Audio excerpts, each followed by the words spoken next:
V tomto videu si vysvetlíme riešenie nasledovnej konštrukčnej úlohy. Našou úlohou je zostrojiť trojuholník ABC, ak je dané. Strana C nech má dĺžku 67 mm, veľkosť vnútorného uhla alfa sa rovná 36 stupňov a uhol beta nech má veľkosť 68 stupňov. Je to konštrukčná úloha. Prvým krokom riešenia je rozbor. Napíšeme si poprvé rozbor. Zistíme, či trojuholník ABC existuje. Treba si uvedomiť, že v každom trojuholníku platí, že súčet veľkostí všetkých troch vnútorných uhlov trojuholníka je vždy 180 stupňov. Teda keď včítam veľkosti uhlov alfa, beta a gamma, vždy dostaneme výsledný súčet 180 stupňov. V našej úlohe sú dané veľkosti dvoch vnútorných uhlov trojuholníka. Veľkosť uhla alfa a veľkosť uhla beta. Pýtame sa, či tieto dva uhly nechali niečo aj tretiemu vnútornému uhlu, teda uhlu gamma. A zistíme to nasledovným zápisom. Napíšeme si alfa plus beta, či je menšie ako 180 stupňov.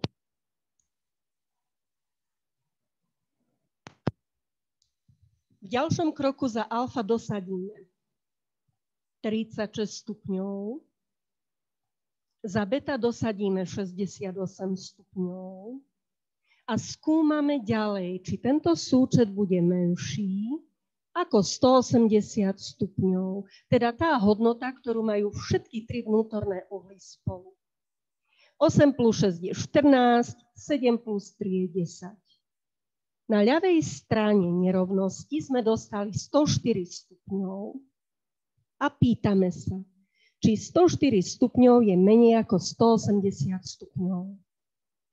Uvedený zápis, keďže medzi číslami máme znak nerovnosti, sa volá nerovnosť. Naša nerovnosť buď platí, alebo neplatí. 104 stupňov je menej ako 180 stupňov. Teda vidíme, že naša nerovnosť platí. Z toho vyplýva, že trojuholník ABC existuje. Dá sa zostrojiť. Keďže sa dá zostrojiť, pristupujeme k ďalšiemu kroku a tým ďalším krokom je náčrt. Náčrt je súčasťou rozboru. Trojuholníček voľnou rukou načrtneme, pričom kreslíme obrázok na tretinu strany veľkého zošita. Načrtneme trojuholník ABC, dané prvky vyznačíme farebne. Poznáme dĺžku strany AB, čo je malé c a to sa rovná 67 mm. Vyznačíme si úsečku AB, poznáme jej dĺžku. C sa rovná 67 mm. V zadaní vidíme, že ďalším daným prvkom je vnútorný uhol alfa. Teda uhol pri vrchole A vyznačíme oblúčikom. Alfa sa rovná 36 stupňov. Posledným, tretím daným prvkom je vnútorný uhol pri vrchole B, beta. Tento uhol má veľkosť 68 stupňov. Z uvedeného vieme určiť typ konštrukcie. Z akých prvkov máme náš trojuholník zostrojiť? Z jednej strany, to je strana C, a dvoch uhlov, ktoré ležia pri nej, teda z dvoch uhlov k nej priľahlých. Máme tu typ konštrukcie U, uhol, povedzme alfa, strana, to je strana C, a druhý uhol, uhol beta. Konštrukcia USU. Náčrt je veľmi dôležitý, pretože nás bude pri konštrukcii viesť. Bude nám pri konštrukcii pomáhať. V tejto chvíli môžeme pristúpiť k ďalším 2 krokom riešenia konštrukčnej úlohy a tými krokmi sú zápis konštrukcie, ktorý budeme robiť zároveň so samotnou konštrukciou tohoto trojuholníčka. Našou úlohou je zostrojiť trojuholník ABC, teda nájsť všetky 3 jeho vrcholy.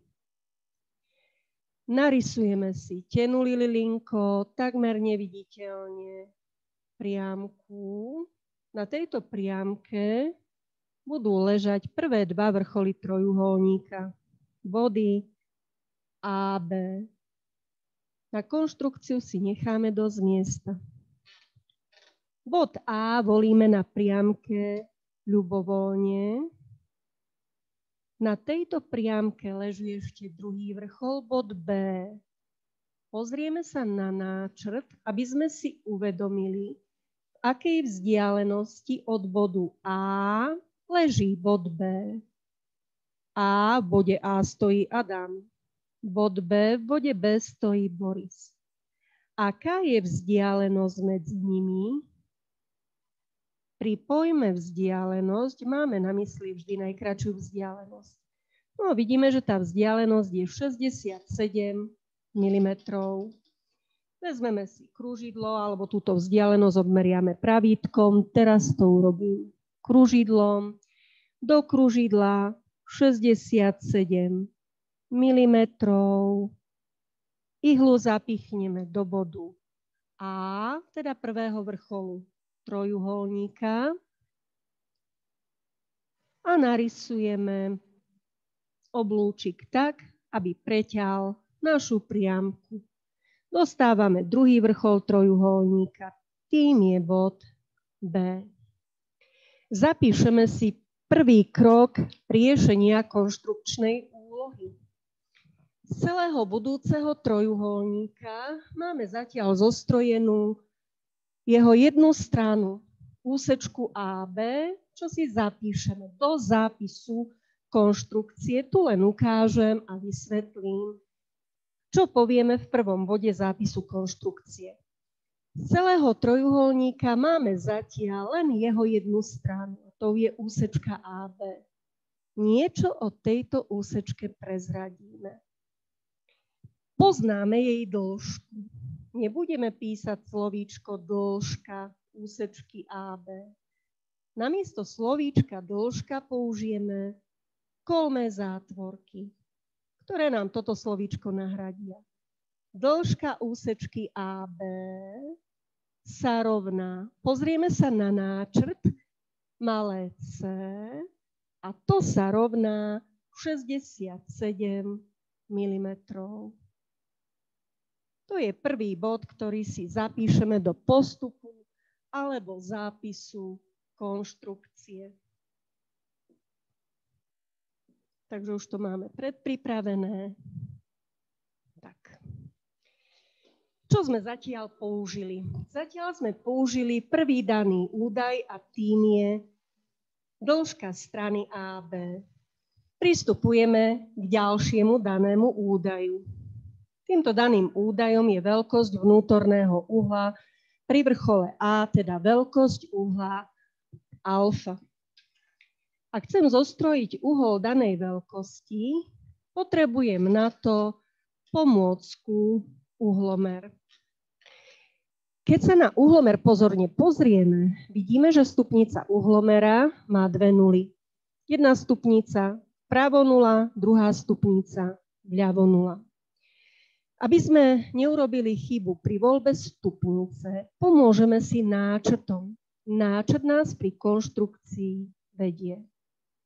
Červenou farbou máme vyznačený oblúčik pre uhol alfa a my si tento oblúčik ceruskou doplníme na našu pomôcku, na uhlomer. Z náčrtu je jasné, že stred uhlomera je potrebné umiestniť do bodu A mali by sme vidieť, že červený oblúčik začína nie od ľavej nuly, ale začína od pravej nuly. Teda stred uhlomera pôjde do bodu A dôležitá bude pravá nula. Tak to tak aj urobíme. Stred uhlomera do bodu A. Nesmieme ho mať takto potočený. Polpriamka sa kryje s nulou. Povedali sme si, že dôležitá je pravá nula, kde budeme postupne počítať najprv po desiatkách, potom po jednotkách do hodnoty 36 stupňov. 10, 20, 30, 1, 2, 3, 4, 5, 6 značka. V tejto chvíli vieme, kadiaľ prechádza druhé rameno uhla alfa. Tieto pomocné bodíky, na ktoré sme ťukali len hrotom ceruzky, vygumujeme, narysujeme druhé rameno vnútorného uhla alfa. Druhé rameno, to je vlastne polpriamka, ktorá vychádza z bodu A ide ďaleko za vyznačený bodík. Ja tam mám takú čiarku, ale stačí bodka ceruzkou. Narysujeme teda polpriamku, druhé rameno uhla alfa. Ak chceme uhol pomenovať, potrebujeme na to 3 body. My tu máme zatiaľ 2 bodíky. Ideme zďaleka, aké body stretám, dôležité je toto poradie. Stretli sme bod B, prechádzame bodom A na tomto druhom ramene si potrebujeme vyznačiť pomocný bodík.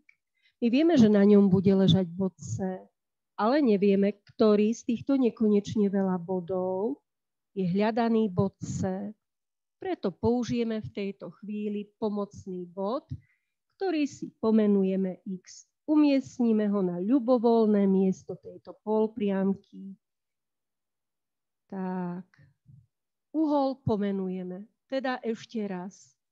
Aké body stretám? Idem zďaleka. B, A, vrchol uhla a pokračujem cez bod X. Môžeme si zapísať do postupu konštrukcie, do zápisu konštrukcie druhý bodík. Teda po druhé. Zostrojili sme uhol. Uhol sa volá BAX. Čo o ňom vieme v tejto chvíli prezradiť? O ktorom platí? Poznáme jeho veľkosť. Tento uhol má veľkosť 36 stupňov a to si zapíšeme.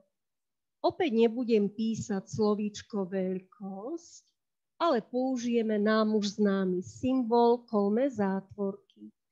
Veľkosť uhla BAX sa rovná alfa, sa rovná 36 stupňov. Teraz sme si zapísali, že sme zostrojili uhol BAX a o tomto uhle sme prezradili, že jeho veľkosť je 36 stupňov. Do tejto chvíle sme použili 2 dané prvky trojuholníka. Dĺžku strany C a veľkosť uhla alfa. Nasleduje tretí krok. Použijeme tretí daný prvok a týmto daným prvkom je veľkosť uhla beta. Keďže ideme zostrojiť uhol danej veľkosti, potrebujeme k tomu pomôcku uhlomer. Opäť si uvedomím, že uhlomer má 2 stupnice, ľavú a pravú nulu a nechcem urobiť chybu. Preto si uhlomer nakreslím aj v náčrte. Červený oblúčik pre uhol beta doplním obyčajnou ceruzkou na uhlomer. Z náčrtu vidíme, že stred uhlomera mám umiestniť do bodu B a dôležitá bude ľavá nula, pretože pri nej začína červený oblúčik. Červený oblúčik nezačína pri pravej nule, ale pri ľavej. V tejto chvíli berieme uhlomer, stred umiestnime do bodu B, dôležitá je ľavá nula, kde budem postupne počítať. 10, 20, 30, 40, 50, 61, 2, 3, 4, 5, 6, 7, 8 značka. A už vieme, kadiaľ pôjde druhé rameno tohoto uhla. Druhé rameno vychádza z bodu B a smeruje ďaleko za vyznačenú značku. Na pomenovanie uhla potrebujeme 3 písmenka. Opäť pôjdeme zďaleka. A aké písmenka pritom stretneme? Rysujem druhé rameno uhla beta, teraz z bodu B, ďaleko za vyznačenú značku. Teraz pôjdeme zďaleka. Aké písmenka stretáme? Stretneme A, B a na toto druhé rameno si umiestnime pomocný bod Y. Vy už zrejme vidíte, kde leží bod C, ale keďže ho zatiaľ nemáme zapísaný v zápise konštrukcie a sme neprezradili, ako sme ho našli, v tejto chvíli ho použiť ešte nemôžeme. Takže na druhom ramene uhla beta vyznačujeme pomocný bod Y. Ako sa tento uhol volá? Ako ho pomenujeme 3 písmenkami? Idem zďaleka, prechádzam bodom A, prechádzam bodom B, prechádzam bodom Y. Zapíšeme si 3. krok. Zostrojili sme uhol. Napíšeme do zápisu konštrukcie. Po tretie, uhol ABY, o ktorom platí. Čo vieme o tomto uhle prezradiť? Vieme, že veľkosť čoho? Uhla, ktorý sa volá ABY, sa rovná beta, sa rovná 68 stupňov.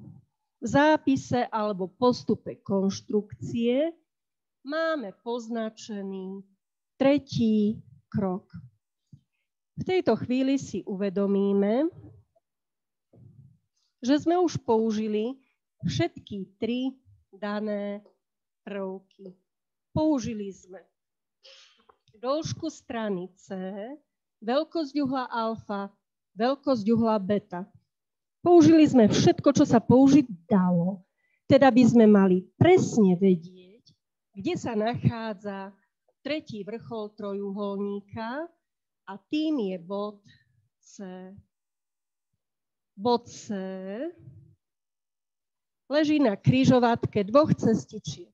Je to vlastne priesečník ramena uhla alfa a ramena uhla beta. Poznačíme si. Kde sme našli bod C? Treba poznačiť do postupu konštrukcie. Po štvrté, uvedomili sme si, kde leží bod C a kde leží. Leží na rovnej cestičke, ktorá vychádza z bodu A, ale nesmeruje týmto smerom, ani týmto smerom. Potrebujeme presne určiť jej polohu. Začína v bode A a smeruje ďaleko, ďaleko za bod X. Teda táto cestička je polpriamka, ktorá začína v bode A a smeruje ďaleko za bod X. Bod C leží na tejto cestičke. Lenže bod C leží ešte aj na druhej cestičke. Na cestičke, ktorá vychádza z bodu B, ale nie je to táto cestička, je to iná cestička. Začína v bode B a smeruje ďaleko za bod Y. Teda touto cestičkou je polpriamka, začínajúca v bode B, smeruje za bod Y. Keďže bod C leží na križovatke týchto 2 cestičiek, použijeme špeciálny symbol, takýto kopček alebo U naopak. Tento symbol sa volá prienik. Prienik je to, čo majú cestičky spoločné. To, čo patrí obom cestičkám. V tejto chvíli máme zapísaný 4. bod postupu alebo zápisu konštrukcie. Našli sme všetky 3 vrcholy trojuholníka, pospájame ich, trojuholníček si zvýrazníme pomocou pravítka, ceruzky s mäkkou tuhou. Úlohu sme splnili. Do zápisu konštrukcie si poznačíme posledný bod, a to je po 5. trojuholník A, B, C. Posledné, čo si zapíšeme, je diskusia. V diskusii povieme, koľko riešení sme našli v danej polorovine alebo v rovine. Teda po 4. Napíšeme si diskusia. Uvedomíme si priamku, ktorou sme začali konštrukciu našeho trojuholníka. Na nej sme si vyznačili bod A, na nej sme našli bod B a postupne aj 3. vrchol bod C. Teda v danej polorovine sme našli práve jeden trojuholník, ktorý vyhovuje podmienkám úlohy. Napíšeme si, úloha má v danej polorovine jedno riešenie. To je všetko. Ďakujem za pozornosť.